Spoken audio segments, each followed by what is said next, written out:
Hey, good afternoon, YouTube. Pastor Matt here. Hey, some serendipitous news I just found out. I can't believe I didn't know this already, but I just found out that John Gerstner was examined for presbytery right here in my home church, Gospel Fellowship PCA in Butler County. I did not know that. I just recently got the new biography that came out on Gerstner. I think it was a year ago or two. I'll put a link in the description of this video. And biography on John Gerstner. And I was just kind of flipping through the index. I'm about ready to begin reading that book just as soon as I finish the book that I'm currently reading by Herman Bavinck called The Sacrifice of Praise. Another great book. I'll do a review on that later.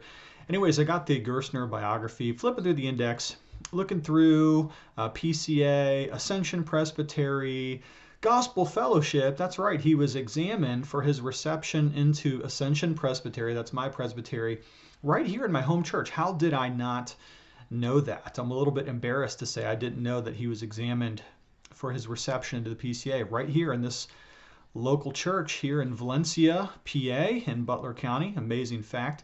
So who is John Gerstner, you say? Well, it's sad that we would have to ask that question, although his memory is slowly beginning to fade in broader evangelicalism. He's still very much known here in Western PA.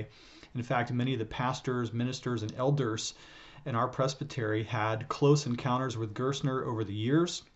I know my predecessor pastor here at this church was in Gerstner's study group, his Reformed study group. Another one of the retired ministers in our church was a longtime student friend, a colleague of Gerstner. So Gerstner's legacy really casts quite a long shadow here in Western PA. There is, of course, the Gerstner Library in Geneva College. There's a lot of folks who knew Gerstner, studied under Gerstner, but if you're not familiar with who he is, let me give you a couple of brief tidbits about him, and then maybe you might want to check out the biography in the description below.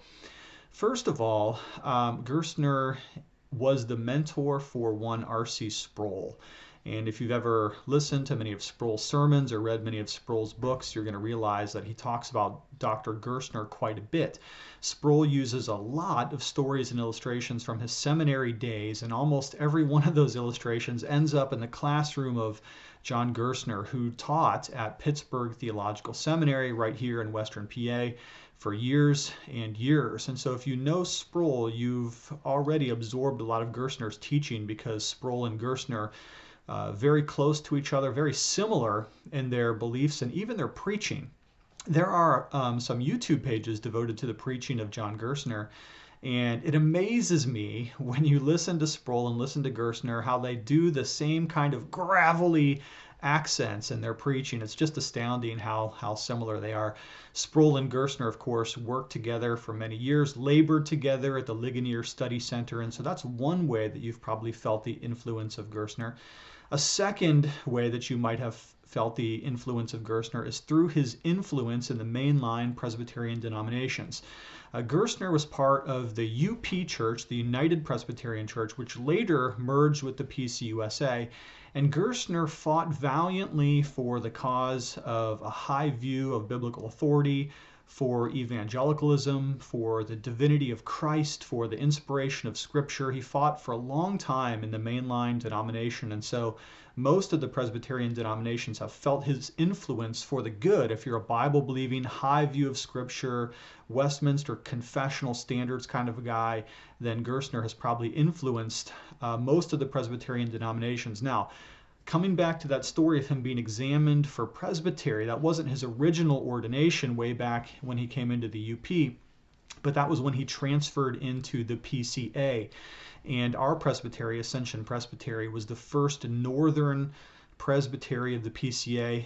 Before that, it had been a largely southern denomination, but Ascension Presbytery was formed during the Wynn Kenyon case, who was a minister who did not want to ordain females, and so the mainline denomination refused to ordain him.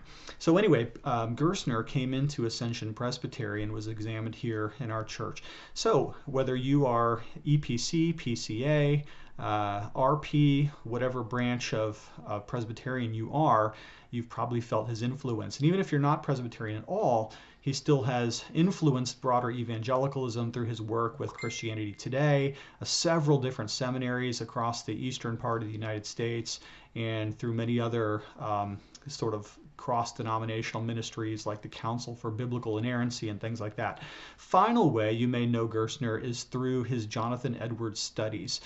Gerstner was one of the well, he wasn't the first line of Edwards scholars, but he certainly was one of the most important, because Gerstner, unlike some of the earlier liberal scholars of Jonathan Edwards, Gerstner's theology was very much the same as Jonathan Edwards. So Gerstner was not only an Edwards scholar, but defended vigorously what Edwards actually believed and taught. Not like Perry Miller at Yale, who was essentially an atheist and didn't believe anything Edwards talked about. Gerstner was in line with Edwards and believed the gospel and a high view of Reformed theology and Calvinism, as Jonathan Edwards did. So Gerstner has a lot of works on Edwards, the biblical theology of Jonathan Edwards. I think that's the title, could be getting that wrong. It's the 3-volume blue set. I have it at home. So Gerstner is known for his theology of Jonathan Edwards as well. Anyways, I'll post a couple of links related to Gerstner, but just kind of cool news about him being examined for his reception into the Ascension Presbytery right here in my church. I definitely delight in that, and so many of the ministers, as I said, my colleagues in Western PA, know and were influenced by him. So I'm going to be doing some reading on him, listening to some of his sermons, some of his YouTube sermons and things like that, which still exist even though he is now with the Lord. Well, that's it for now. Thanks for checking in. Love you lots, and we'll talk to you later.